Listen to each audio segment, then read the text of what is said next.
Olá, o nosso tema é o avanço da robótica na área de saúde. Quem vai conversar conosco será o Dr. Tiago Cipriano, graduado em Medicina pela Universidade Federal de Juiz de Fora e Cirurgia Geral Avançada no Hospital das Clínicas da Faculdade de Medicina da Universidade de São Paulo, especialista em cirurgia geral e coordenador de cirurgia robótica do Hospital Evangélico de Cachoeiro de Itapemirim. Dr. Tiago, é um prazer recebê-lo aqui para a gente falar de um tema que tem despertado, acho que, muita curiosidade, né? Tem sim, Alessandra. Um bom dia, né? Bom dia a todos. Então, é um tema que remete muita curiosidade, né? Todo mundo quer saber, todo mundo quer entender, né? E, no final das contas, todo mundo está interessado se, eventualmente, isso pode servir para alguém que está próximo, alguém que, eventualmente, está passando por algum processo que vai precisar de uma cirurgia.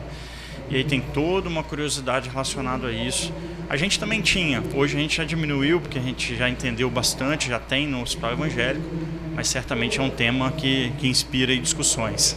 E nós vamos começar falando sobre o Hospital Evangélico. O Hospital Evangélico é o primeiro, fora da Grande Vitória, a ter esse método de cirurgia, que é a cirurgia por robô. Queria que você me contasse um pouquinho como que tá. Sei que vocês estão ainda em fase de treinamento, mas já numa fase avançada e cirurgias já são realizadas. Eu queria que você me contasse um pouquinho sobre isso, sobre esse pioneirismo aqui no sul do estado. Sim.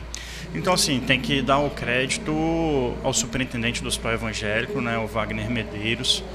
Ele, junto com o setor administrativo do hospital, foram numa dessas feiras tecnológicas em área de saúde em São Paulo. E lá tiveram contato com plataforma robótica, né, enfim, e começaram a pensar nisso, isso desde o ano passado. Assim, é um processo que iniciou muito antes do que agora ele instalado. E meio que ficou em segredo isso até o corpo clínico não participou muito dessa decisão, Alessandra. E no segundo semestre do ano passado, eu fui chamado junto à administração para ser comunicado que o hospital ia adquirir essa plataforma cirúrgica que chama Versius e me convidaram para ser o coordenador do programa.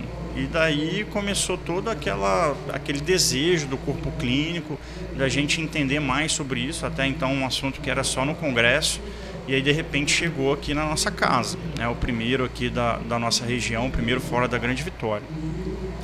E aí essa plataforma robótica chegou no comecinho de dezembro e de lá para cá a gente começou a treinamentos de enfermagem, centros cirúrgicos, técnicos e treinamento da equipe médica. Inicialmente no console, né, de maneira virtual, tem um modo online também e depois no manequim. Até a gente chegar e ter condições de fazer o primeiro caso cirúrgico, que foi no início de fevereiro, especificamente no final de semana do Carnaval.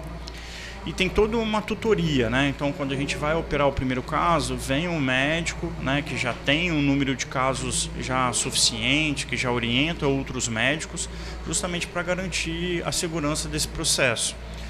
E de lá para cá, a gente finalizou 24 cirurgias na semana passada. Então, de diferentes áreas, cirurgia bariátrica, cirurgia coloretal, urologia, cirurgia ginecológica. E a gente já tem médicos terminando a curva, que são 10 cirurgias com um preceptor. Então, o Dr. André Matar tem 8 cirurgias já completas, eu tenho 6. O Dr. Guilherme Abib, não sei exatamente se são 6 ou 8 cirurgias já realizadas. Então, a gente está quase na fase final de lançar voo solo, né, de conseguir operar independente do preceptor. E daqui a pouquinho vai se ter um preceptor dentro de casa. Um desses 3 médicos vai acabar tendo o número de cirurgias suficientes para poder depois orientar outros médicos aqui da região. Agora, quando a gente fala em cirurgia por robô, a gente fica assim, o robô que vai operar a gente, tá, mas e o médico vai fazer o quê? Eu queria que você explicasse como que funciona, qual o papel da equipe médica, da equipe clínica, junto com o robô lá, com o Versius. Sim. Então, essa pergunta é a pergunta que eu mais ouço, Alessandra. Quando eu cheguei em casa e falei para minha esposa que o hospital ia comprar um robô, ela falou, você vai ficar desempregado, então agora você não vai operar mais. Eu falei, calma, não é bem assim. E os pacientes também, quando a gente vai explicar o método, eles falam, doutor, olha só, se for o robô que for me operar sozinho, eu não quero. Então, como é que funciona, Alessandra? A plataforma é para assistir, é para orientar o procedimento. Então, o robô não faz nenhuma ação sozinho. Ele reproduz os movimentos do cirurgião que vão estar sentado. Ele vai estar sentado num console, né, com 2 joysticks. Esses joysticks que vão movimentar o braço do robô que está junto do paciente. Então, em nenhum momento o robô consegue ter uma ação sozinha ou autônoma. Sempre é uma ação de um cirurgião realizando aquele movimento para poder fazer a cirurgia ali onde que está proporcionando, que é o alvo desse processo. Então, de maneira prática, o cirurgião está sempre junto do paciente, está ao lado dele, está na sala de cirurgia, esse processo não é distante. O cirurgião continua sendo o médico do paciente, é o Dr. Tiago que atende, é o Dr. Tiago que está lá junto, que recebe o paciente na sala, que opera o paciente. A única diferença agora é que a gente tem uma assistência de uma plataforma robótica para poder agregar valor a isso, para poder melhorar, ser mais preciso, né, para poder trazer benefício para esse paciente. Falando em benefícios do paciente, esse tipo de cirurgia ele tem um período menor de recuperação? O que ele oferece para o paciente diferente de uma cirurgia normal? Então, as grandes vantagens, Alessandra, são do procedimento que é com menos invasão, que é com menos traumatismo. Então a gente tem uma precisão cirúrgica maior, isso traz uma recuperação mais rápida desse paciente. Então o paciente vai para casa mais cedo, ele volta às suas atividades normais do dia a dia, o seu trabalho, sua atividade de lazer, sua atividade ou prática esportiva, muito mais precoce do que numa cirurgia convencional. Além disso, você tem um menor risco de complicações. Então, infecção, que é um grande temor dos pacientes, da equipe médica também, ele é menor quando a gente usa a plataforma robótica. Menor sangramento, uma visualização melhor daquele campo operado. Então, isso agrega bastante benefício. E quando a gente lê isso, é uma coisa, o médico lia isso e falava assim, não, beleza, tudo bem, eu acho que é o melhor mesmo. Mas quando a gente vê isso na prática, a gente vê uma diferença enorme, assim, entre um carro muito potente ou um carro muito moderno e um carro mais antigo. Essa é a diferença gritante entre a recuperação entre as duas cirurgias. Agora, esse tipo de cirurgia, o robô permite que seja feito um maior número de cirurgias ou mantenha o mesmo padrão de antes? Se o médico hoje ele faz 2 cirurgias por dia, aquelas 2 são mantidas, ou o robô consegue fazer mais? Não, então, é diferente, a ideia não é exatamente essa. O tempo da cirurgia ele é maior. A gente tem todo um preparo desse paciente na posição da mesa cirúrgica, na colocação desses braços que chegam, na toda a conformação desse processo de instalar o robô junto do paciente para começar o procedimento, tanto na instalação quanto na desinstalação. E o processo é realizado com pinças muito pequenininhas, então assim, o tempo cirúrgico ele é maior. O resultado disso acaba sendo numa internação menor. Então, assim, um giro de leito ele acaba sendo mais rápido. Ao invés de ele ficar 7 dias internado, ele fica 3 dias. E aí, a cada intervalo de tempo, a gente consegue operar mais pacientes porque o leito fica menos tempo ocupado. Mas o tempo da utilização da sala ele acaba sendo maior.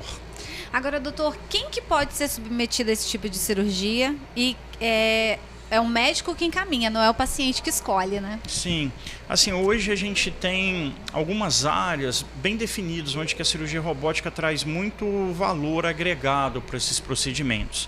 A gente tem a ginecologia como um todo, os procedimentos ginecológicos, né, esterectomia, retirada dos ovários. A gente tem a cirurgia do intestino grosso, que tem um benefício enorme, os tumores de intestino, do reto. A gente tem tumores do estômago, né, que também são agregados, tumores de pâncreas.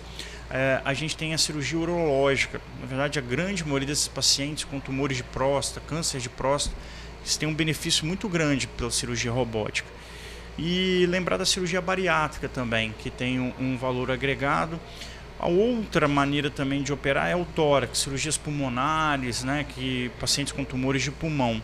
Então são sempre procedimentos a princípio mais complexos, que às vezes teria que fazer uma cirurgia com um corte, né, com uma incisão muito longa, com uma manipulação, um traumatismo muito maior. É esse perfil de paciente que é um bom candidato para uma cirurgia robótica. Cirurgias menores, né, pensa por exemplo em uma cirurgia de apêndice. É factível fazer pelo robô, mas também é factível fazer por laparoscopia convencional. Como é um procedimento de média complexidade, então assim, não tem tanto ganho assim em relação à utilização do robô. Agora, para cirurgias mais complexas, sim.